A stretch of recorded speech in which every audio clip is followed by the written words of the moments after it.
ہاتھی اور عراق کے لوگ۔ ایک دفعہ کا ذکر ہے کہ ایک ہاتھی کو افریقہ سے عراق لایا گیا۔ وہاں کے لوگوں نے آج تک ہاتھی کو نہیں دیکھا تھا۔ ہاتھی کو ایک کمرے میں رکھا گیا۔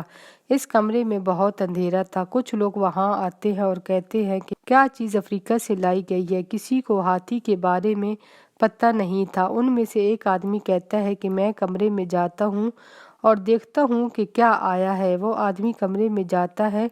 کمرے میں بہت اندھیرا ہوتا ہے۔ وہ آدمی ہاتھی کو ہاتھ لگا کر اور ہاتھی کی سونڈ کو اپنے ہاتھ سے محسوس کرتا ہے اور پھر کمرے سے باہر چلا جاتا ہے۔ تو لوگ اس سے پوچھتے ہیں کہ اندر کیا چیز ہے؟ تو وہ آدمی کہتا ہے کہ مجھے لگتا ہے کہ اندر ایک نلکا ہے۔ پھر دوسرا آدمی کمرے کے اندر جاتا ہے تو وہ اسی طرح سے ہاتھ لگا کر محسوس کرتا ہے۔ دوسرا آدمی ہاتھی کی ٹانگوں کو ہاتھ لگا کر محسوس کرتا ہے۔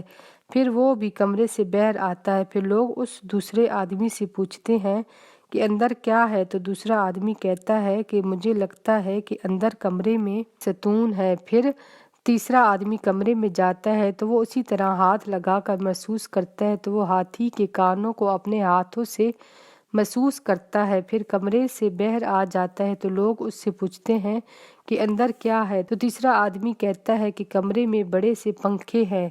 پھر چوتھا آدمی کمرے میں جاتا ہے تو وہ ہاتھی کی کمر کو ہاتھ لگا کر محسوس کرتا ہے۔ پھر کمرے سے باہر آ جاتا ہے۔ پھر وہ لوگوں کو بتاتا ہے کہ اندر کمرے میں تخت ہے۔ اب لوگوں کو سمجھ میں نہیں آتا کہ اندر کیا ہے، کیونکہ چاروں آدمیوں کی رائے ایک دوسرے سے مختلف تھی۔ اب لوگوں میں پہلے سے زیادہ تجسس ہوتا ہے کہ اندر کیا ہے۔ پھر بڑی مشکل سے لوگ رات گزارتے ہیں کہ وہ کل دیکھیں کہ اندر کیا تھا۔ پھر دوسرے دن سب لوگ ایک میدان میں جمع ہوتے ہیں۔ پھر اس ہاتھی کو کمرے سے باہر نکال کر میدان میں لایا گیا تو لوگ ہاتھی کو دیکھ کر حیران رہ گئے۔ ہاتھی تو بالکل ایسا نہیں تھا جس طرح سے ان کو بتایا گیا تھا۔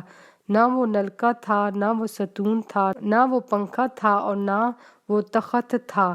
وہ تو ایک بڑا سا جانور تھا۔ اسی لیے کہتے ہیں کہ کبھی بھی لوگوں کی باتوں پر یقین نہیں کرنا چاہیے، کیوں نہ کہ ان کو جو محسوس ہوتا ہے کبھی کبھی وہ غلط بھی ہوتا ہے۔